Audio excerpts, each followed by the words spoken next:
Hola, buenas tardes, buenas noches. Venía a recordaros que existen condenas que no aparecen en el Código Penal, pero pueden destruir vidas enteras antes incluso de un juicio. Así es, yo les llamo las penas de la masa.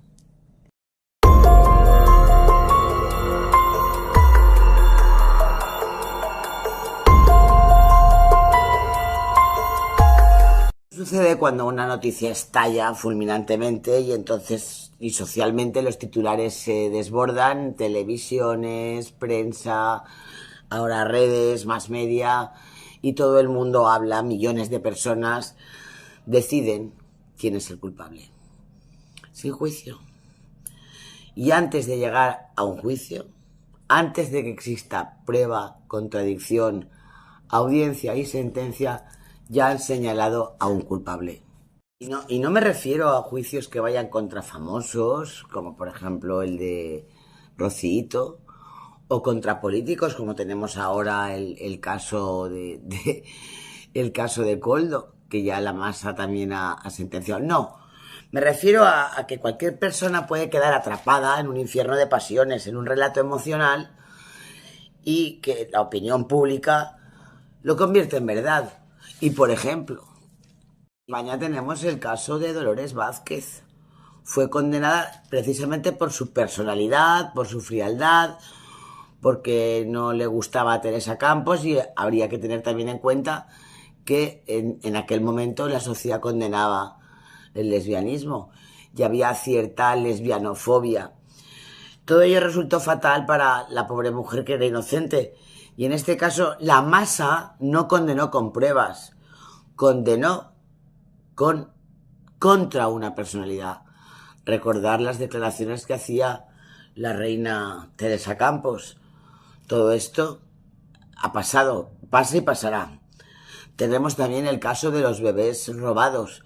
Cuantísimos médicos, enfermeras, comadronas, docentes han estado señalados años y años, y esos procedimientos han acabado archivados porque no había pruebas, eran sospechas, o simplemente por el paso del tiempo y por la prescripción, porque se promovió tarde. Y aquí es un ejemplo de cómo el trauma colectivo pide culpables y le da igual ya todo. O sea, en el caso de Dolores Vázquez, la masa condenó sin pruebas, condenó por una personalidad. Y en el caso de los bebés, tenemos que el trauma generado en la sociedad pues quería culpables. Este caso también podíamos relacionarlo con un caso americano, el caso McMurday, que además se ha llevado al cine, acerca de agresiones sexuales en un parvulario. Ahí se conmocionó la sociedad americana y buscaron culpables donde no eran, y también resultaron absueltos. Y por último, ya referirme también al propio caso de los seres, porque, bueno, con independencia de que hayan quedado condenados 3 o 4 criminales, hubo muchos funcionarios, hubo mucho técnico, mucho personal de la administración que estuvo imputado más de 10 años para luego salir absuelto, con una lacra moral y social muy difícil de recuperar. Y aquí hay que entender que viene lo realmente peligroso. La presunción de inocencia, que es el eje sobre el que vertebra el derecho, en sala es un derecho fundamental. Fuera de la sala, pues se transforma en molestia para quien quiere una respuesta inmediata. Es decir, ¿cuánta gente diría pena de muerte para tal? Un juicio injusto. Y luego de las penas ya veremos en otro vídeo. Porque lo que es evidente es que la masa en su conjunto, la sociedad, los ciudadanos, no toleramos la duda. Queremos un culpable y lo queremos ya. La masa no tolera la duda. Necesita una historia creada, necesita un castigo. Por eso, queridos cómplices, el juicio mediático funciona con una lógica absolutamente contraria y opuesta a cómo funciona la justicia. Es todo lo contrario. El Tribunal de Justicia exige prueba. La masa lo único que exige es una identificación emocional y reparación emocional de sus emociones, valga la redundancia. Y eso es diametralmente opuesto a la garantía de la justicia. Un relato además debidamente montado por los periodistas, cuando el relato encaja con los prejuicios sociales que tenemos, con los estereotipos y toca el miedo colectivo. Ahí está el caso de los bebés robados, toca el miedo colectivo. La condena social es evidente que va a llegar primero y además con una potencia inusitada y desbordada. Una potencia, podríamos decir, un San Benito, o lo que decía mi abuela, calumnia, calumnia, que algo queda. Porque con todas estas imputaciones derivadas del miedo social y que no están acreditadas ni probadas antes, porque se dan antes de que llegue un juicio, ¿qué ocurre? Pues que se pierden trabajos, se pierden relaciones, se pierde la reputación y el honor de muchas personas, se destruye. Y esto, pues, a pesar de que luego lleguen las necesarias absoluciones. ¿Y qué ha pasado aquí? Que la huella psicológica del daño que ha hecho la masa es muy difícil de resarcir o de indemnizar. Aquí os vuelvo a repetir el caso de Dolores Vázquez, que ha tenido que rodar, le han tenido que rodar 2 documentales, uno en Netflix creo y otro en HBO, y no hay manera, porque ni siquiera la pobre Teresa Campos le pudo pedir perdón con todo lo que dijo de ella y con todo lo que ha puesto la prensa, porque aseguró que era la asesina de donde me he quedado, porque yo me pongo a hablar sola, pero así me he quedado en Teresa Campos, que alimentó a la masa para que condenaran antes del juicio indiciariamente a Dolores Vázquez. Y es que inquieta mucho que la sociedad confunda indignación con justicia. Y es lo que pasa, pero no son lo mismo. La indignación, el estar indignados, es una emoción y la justicia es un método. La emoción puede ser o no puede ser legítima, pero la justicia siempre exige garantías. Por eso siempre digo en indicios de criminalidad que cuando la masa entra en sala, la verdad sale expulsada.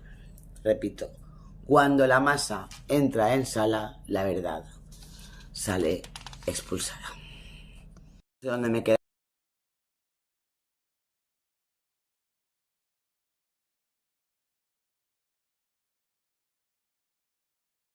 Tendría que justificar nada, pero se me exige por la opinión pública, se me exige por esta sociedad española que encima demuestre mi inocencia. Todo lo que yo diga no sirve para nada, porque al final vais siempre en mi contra, vais siempre poniendo la opinión pública en contra de Dolores Vázquez. Linchamiento social y luego no hay marcha.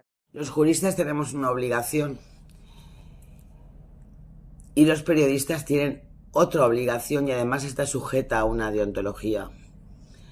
El caso de Dolores Vázquez ha motivado que ahora estén pidiendo perdón. No se pueden erigir periodistas que no saben derecho, ni saben criminología, ni saben sociología. Sabrán periodismo en su modalidad o en sucesos, pero no pueden erigirse en juristas ni pueden conducir a que todos opinemos una cosa u otra. La libertad de criterio y el pensamiento crítico no se puede perder. Cuando desaparece la duda, la justicia cae.